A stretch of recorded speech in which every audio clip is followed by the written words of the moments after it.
my beautiful dragonflies. Okay, this is not going to be a normal video. This is going to be all about crochet. If you enjoy crocheting,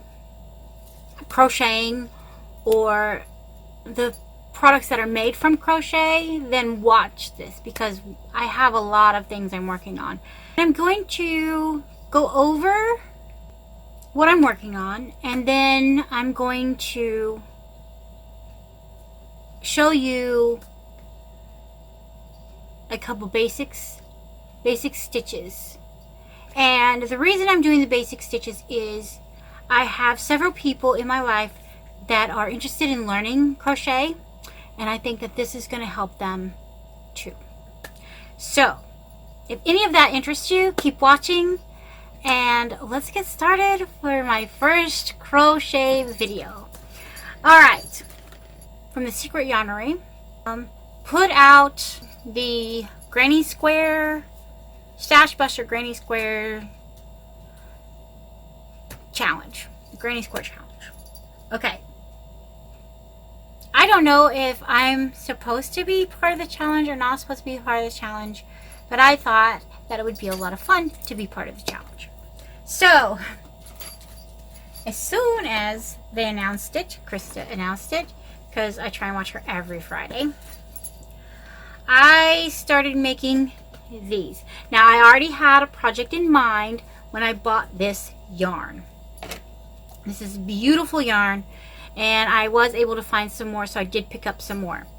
And what I'm doing is I'm making granny squares. I'm just letting the yarn dictate the colors, because I am going to then use these different colored blocks with these black blocks, and this is a pattern from Bag O' Day Crochet. I saw it and I was like, yes please, I have to make this.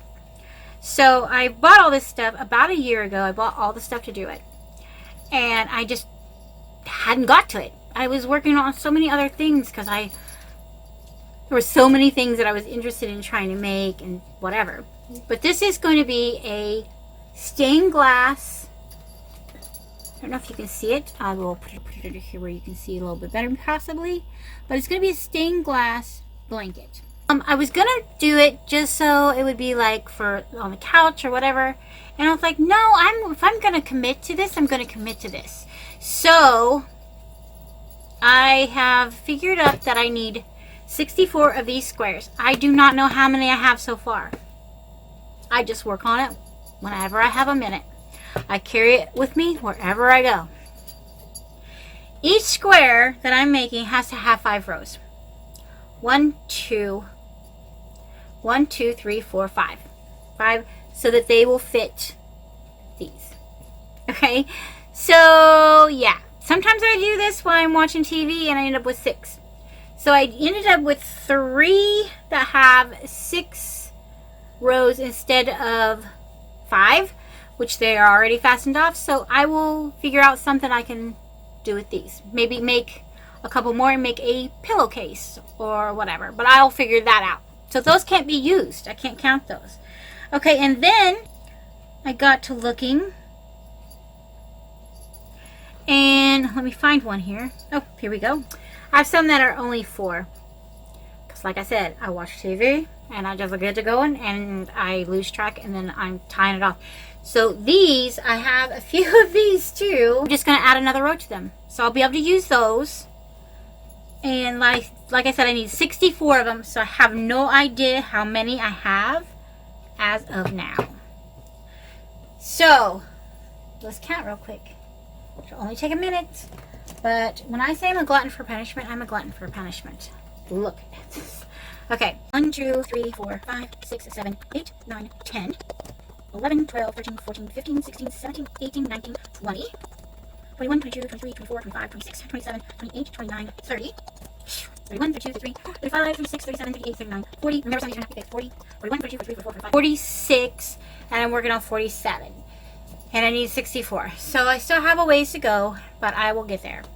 And then I only have 2 of the black ones made up, so I've got a lot of those to go. So that is in the Granny Square Challenge. And that is a work in progress as well. Okay.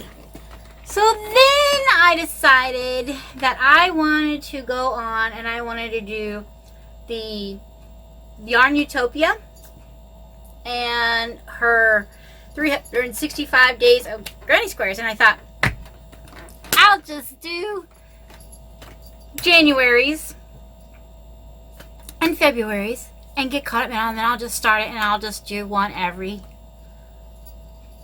I'll just get January's caught up and I'll get February caught up to where I need to be, and then I'll just continue from there. No. I started working up the very first one that she did, and I loved the way it looked. So I just kept going. And I'm still going. So this is the Granny Square project that I plan on having done by March 18th. I started here with all light colors, and I just said to myself, what I'm going to do is I am going to pick some colors and I'm going to use that color until that color is gone. So I had this really bright orange and I had no idea, this corally orange right here, had no idea what I was going to do with it. And I was like, well, I have bright yellow, so let's use that. And then I have a grayish blue and then a blue. And so I just started, and when I ran out, I ran out. And you can see where there's a double line of this because I ran out of another color, so I just worked that in. I have a lot of inside I still need to tie in yet. So then I said, okay, well, I'm going to bring this color over and I'm going to bring the yellow over. What can I put with it? Well, then I found a black and I found another blue and then I found a green. Okay, so I did that until I ran out of those colors, and that ends way over here. This black row here is the beginning of my new one, my new section. So the colors I'm using in the new section are, I'm pulling the black over. So it's black, I'm pulling the black and the maroon over. It's black, gray. This is like an orangey color, but it looks very copper when you put it next to some of these other colors. And then a tan, the maroon, and then I've started, this is row 50, and I'm going to make this to where it fits my bed because it's very beautiful and a lot of fun. So I'm going to make this to fit my bed. I've started row 50, that's the row I'm on right now. And for this, I started out with a little whip basket, and my whip basket has grown into a container. So I just keep what I need in here. My stitch markers and all that, they are currently out on the table because that's what I'm going to use to do this little tutorial real quick. But this is what I work on this at night. This is Luna will cuddle underneath of here while I crochet, or she'll go underneath my big cover and I will work on it, or she'll lay on top and I just spin her around as I move it around. So let's go ahead. We're going to come down to this camera down here, and I hope you guys can see really well. First things first, what I like to carry with me, you do not need everything that I have in this box. All you do not need these. I use these so I know which hook I'm using. You don't need the hooks that I have here. You don't even have to have this kind of stitch marker. You can use a safety pin. Use a safety pin. Use a paper clip. Anything that you can use to mark your spot. A little piece of yarn that is a different color. You don't need these, but if you like, I do a lot of amigurumi and I use a lot of bulky yarns, so I love having these wool needles. because they're easier to use with the bulkier yarns. I got these in a kit and I'm not 100% satisfied with them. They're not my go-to. And then I have these, which I do like because they do have a point on them, so if I have to get through somewhere that I need the point, I have it. And then I have some that are blunt. You don't need this many, guys. You just need one. You're going to be able to put your yarn in and work with. Luna, please don't get my bag. Please. Thank you. My bag's laying on the floor over here and she's getting in it. Okay. But then this is just a little sewing kit that you get from the Dollar Tree. I just took everything out of it, put it in my sewing box, and then I use that to carry those little things around. And then you'll need a pair of scissors, and it can be any scissors, guys. Go to the Dollar Tree, buy your little pair of scissors. Doesn't have to be fancy scissors. I just absolutely fell in love with these and decided those were the scissors that I want to use most of the time. Any kind of scissors, okay? And then you need a crochet hook, and it doesn't matter what kind of crochet hook. These are clover hooks. They are a little more pricey, so I don't even recommend them. They have Boyd, they have Susan Bates. The difference between Boyd's and Susan Bates is Boyd's is more rounded and Susan Bates is more pointed. But there's tons of crochet hooks out there. Get whatever you can afford and whatever feels good in your hand, because that's all that matters. As long as you enjoy using it, that is all that matters. So let's pull this out. Now the first thing I'm going to show you is how to make a slip knot. All you need to do is bring it around your fingers, cross it over, and you're going to poke it up through and hold this tail and pull, and now you have a slip knot. A slip knot is just that, a slip knot. I can pull it one way and make the loop bigger. I can pull it the other way and make the loop smaller. Okay, and then we're going to do chain 1. That's your first chain. Okay, go ahead and chain 2, chain 3, oops, chain 4, chain 5. Chain is simply wrapping it around, hooking it with the hook part of your crochet hook, and pulling it through the loop. That's a chain. Okay, so that is the basic chain. Okay, so when you get to the end of a row and you're going to go back the other way, 9 times out of 10, you are not going to, you don't count what's on your hook. Okay, that you don't count that. But 9 times out of 10, you're going to go to the second stitch, not the first stitch. This is the first stitch, the second stitch. And that's where you're going to go. You're going to push through, wrap around, pull it through the loop. You have 2 loops on your hook. You're going to pull it around, hook it, and pull through both. That is a single crochet, English terms, not American terms, not English terms, UK terms. Single crochet. And that's how you can go back and forth. You can do this all day and you will make a line.